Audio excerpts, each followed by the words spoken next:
Hello YouTube, I am back and I hope everyone is doing well. I hope that the update of COVID-19 is slowly easing depending on where you are. I know some restrictions have already been either lifted or they've been relaxed. So with this one, I thought, because I haven't done a video in a while, and on my Instagram, if you follow my Instagram, I put up a survey last night saying that which video would you like me to do, and it was either a choice of revisiting my vinyl collection because I've managed to pick up a lot more from the last video, which I think was about a couple of years ago now, or talk about my top 5 Goth gigs. And the survey says that they want to see the Goth gig one, so I will do the vinyl one at some other point, but for now I might as well talk about my personal top 5 favourite Goth gigs. Now, as a disclaimer, I have been to quite a few Goth gigs in the past, obviously, but I'm not going to obviously talk about any bad experience or shows which I thought were not that great. I mean, there have been bands which I've seen who are quite popular within the scene, and through my experience they just didn't live up to the expectation of their live performance, and for whatever reason, maybe it was on the bad day or it was just generally not a good vibe of the show or the tour. So I'm going to be really respectful and not discredit bands. But for this one I wanted to focus mainly on the 5 bands that obviously not only impacted as what is considered a great Goth gig, but it's also from the experience that I had personally attending these shows and why they were so great. Okay, I'm not going to yap on any longer, so let's get started. And with number 5, I'm going to have to say when I saw Christian Death back in 2014 in Crawford Arms in Milton Keynes. Now, guaranteed, I did say in my Ros Williams video that my band did support Christian Death on that show, but I'm discrediting my performance, or my band's performance, because that is one aspect of being a musician and supporting and seeing it from that aspect, but then you also see it from the audience perspective, and I'm viewing purely on the audience perspective. Now, this is the time when Christian Death were doing the 30th anniversary of the Catastrophe Ballet, and it's personally, to me, one of the best Christian Death albums they made. It's just something so blue about that album, so melancholic, but so unhinged, which I generally love. So hearing that album in its entirety for the first half was fantastic. It was a beautiful moment to be absorbed in, and it's very reminiscent and nostalgic of the early Christian Death. The only thing I will say that's kind of was a bummer was the fact that Valakland didn't perform any of the Ros Williams era Christian Death stuff, which is obviously, you know, understandable, but a lot of the time a lot of people who got into goth music or into Christian Death per se was through the Ros Williams era, so we're talking about like Romeo Distress and Spiritual Cramp and all that era. So it would have been nice to hear Romeo's Distress, but at the same time hearing Church of No Return wasn't something I could complain about. And even the setup was really beautiful. I remember them having roses, and it had like the whole cobwebs and smoke with blue tint lighting, very reminiscent and very romantic-ish, I suppose you can say, which is obviously in reference to the mood of the album. And yeah, it was just generally a nice atmosphere to be part of. Number 4, this is going to be my most recent one, which was when I went to Whitby back in November, and this was from the first night. This was me seeing Kind of Xymox with She Passed Away. Now, I was never that big into Kind of Xymox before I heard of them. I used to like a couple of their stuff, but I never really gave them the time of day. I think at that point that the whole concept of them being portrayed as like kings of darkwave or one of the darkwave pioneers, it was cool, but I don't know, some of their music just never really stood out to me, and to be fair, a lot of the music still wouldn't be my first go-to choice. But after seeing them, I can appreciate of how great they are live. The whole atmosphere and the whole build-up of their setlist was phenomenal, and it helped set the mood. I've never seen so many goths sway side by side before, and I actually got some really good footage of people just in general dancing and feeling the mood and emotion that the band set. And to be fair, the fact that obviously during the festival you tend to have a couple of drinks as well, it kind of helps. But I will say though that because of that show, it really got me into a couple of their songs, such as Hail Mary and Emily. Hail Mary was one of those songs which kind of made the night for me. Just the whole atmosphere, the whole lights, the whole crowd response as well, it was just fantastic. So I kind of had to buy the album shortly after when I came back, because it was one of those that just stuck in my head, and that's one Part of the Night just really did it for me. And of course, She Passed Away. Once again, it was one of those bands where everyone was kind of hyping on about. And you know when someone hypes about a band for too much and, you know, they start overplaying and you just feel like, ugh, like, really... It almost puts you off wanting to listen to them. And the fact that it's interesting hearing a band like that, especially speak in a different language, like their native tongue. I've never heard Turkish sound so beautiful before. Not saying that it's not a nice language, I just never really paid much attention to it, but the way how She Passed Away sing about it, and especially when you transcribe their lyrics, is beautiful, and the fact that it is sung in Turkish really adds like an extra flair of individuality to it. A bit mysterious as well. And to be fair, I genuinely liked their music. Their whole performance really blew me away. I remember walking out of there thinking, wow, this is great. I can see what the big hype about this band is.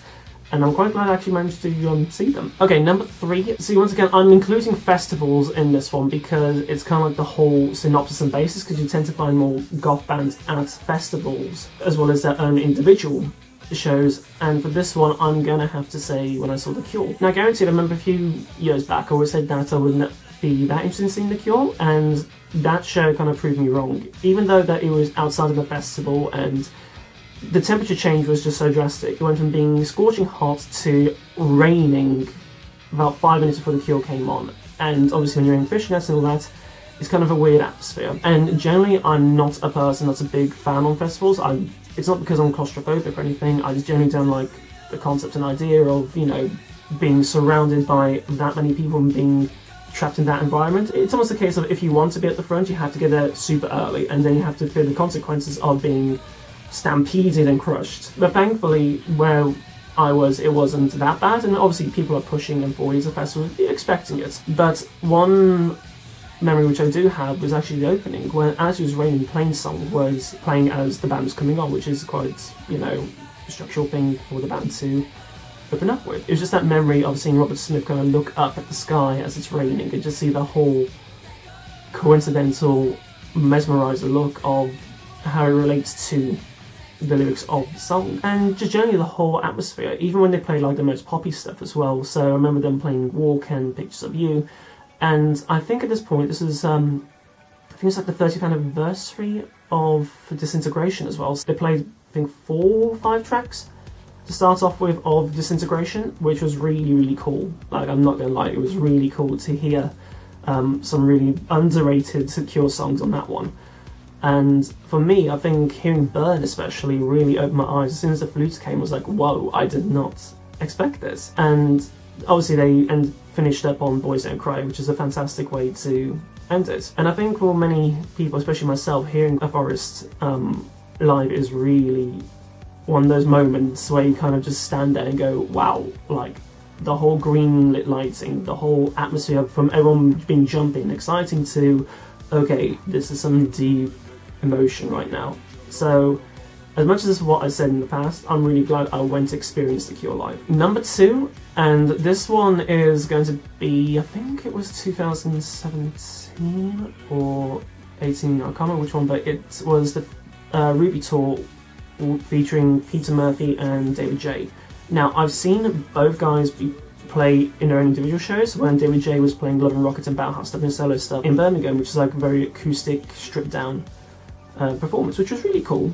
It was good, and especially for someone who was 17 at that time, you kind of think, oh my god, this is a member of Bauhaus, this is so cool. Peter Murphy as well, I saw him back on the 35 Years at Bauhaus, which was really awesome as well, and obviously you have GMT playing, and they played all the classics. But for that show, where you had obviously Peter Murphy and David J, you know, reuniting again to play these classics, it was just amazing. And obviously, when you know a Bauhaus back catalogue like that, you kind of know what is expected, but regardless, it was such a brilliant show. Everyone was pumped up, the energy was crazy. I'm pretty sure there were a couple of like punk mosh pits going into the background, especially on songs like Sigmata Martin, they're covering Ziggy Stardust as well. Just even the whole atmosphere of being at that show, it's kind of like one of those where you think, oh my god, these two guys have finally decided to work together. And it's annoying because obviously due to COVID-19, the full Bauhaus reunion show has been postponed until August. So from an update from this video, I have a good feeling, and hopefully a good feeling, that when obviously that show eventually does happen, that it's going to overtake this. And it's almost first I can also imagine after that show, everyone's thinking, oh great, if these two can get along, then maybe we can get the other half of Bauhaus. And next you know, it was announced. So as much as I love Bauhaus, and just witnessing that experience, it was phenomenal. And if you've never seen Peter Murphy play live before, I strongly suggest you go, especially if you're nostalgic to the Bauhaus feel.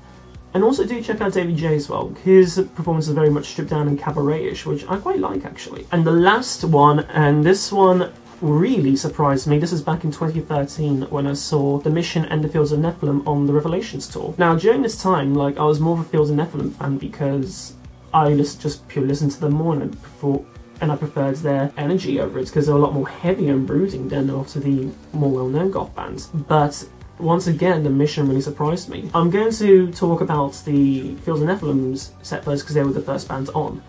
And considering that I was right at the front, I was one of these stupid kids that queued up at stupid o'clock in the afternoon when no one else would turn up because everyone's sensible. And so I got to the front, and I remember as soon as I started, it was about 2 minutes in already, I was getting pushed right to the barrier. I was thinking, oh my goodness, like, what's going on over there? And behind me it was just mosh pit after mosh pit, people being pushed, people trying to get closer to Carl McCoy. It's like, he's not going to grab you from 2 meters apart off the stage. So it was intense, to say the least. I remember, even though I was enjoying stuff like Moonchild and Court of Souls and everything like that, it was really intense. And at one point, I was positioned like this, trying to take pictures with my awful little camera at that point, and I was ended up like this. So I was just that crushed. I was that crushed. I was more or less contorting myself like a rag doll, and I was trying to take pictures like that. So that was really intense. And the final song, which was Last Exit to the Lost, it starts off really slow, and I thought, oh my goodness, yes, I finally gets to rest just for a moment. Because everyone's kind of like separated, and I thought, yes, I can breathe, this is amazing. Then, as you know, with the song, it builds up, and the tempo and the adrenaline kicks back in, and here's me thinking, oh no, not again, and bam, it was just another pure 2 minutes of pushing and shoving. But it just shows how crazy a band like that can really get someone going, and they've always been a little more on the heavier side. But when you see like goths and punks, especially in their 40s and 30s, moshing and, you know, almost doing like a circle pittish type of motion, you kind of think, wow, like, normally we stereotype goth gigs with swaying and looking down at the floor and all these stereotypical conventions, but to see something as raw as that was really impressive. And with The Mission, I was really surprised because they were a lot more softer in tone, so I thought, oh, okay, it's not going to be as, you know, in your face and pushing around like that. I sound really bad for complaining about being pushed and shoving because these are gigs, but you just wouldn't expect it at these type of events, supposedly. The Mission really surprised me because I remember on songs like Severina and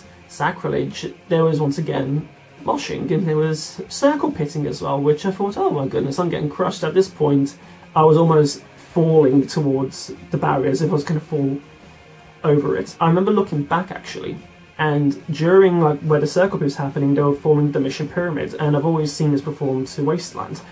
And I remember looking up, and there was a woman, I think she was in her 30s, late 30s, mid-30s, and being very polite. Obviously, I kind of forget that the Mission have this type of hippie-esque vibe about them, this whole type of expression and being who you are. And as I looked up at the top, this lady was chest exposed, like you could see the whole thing.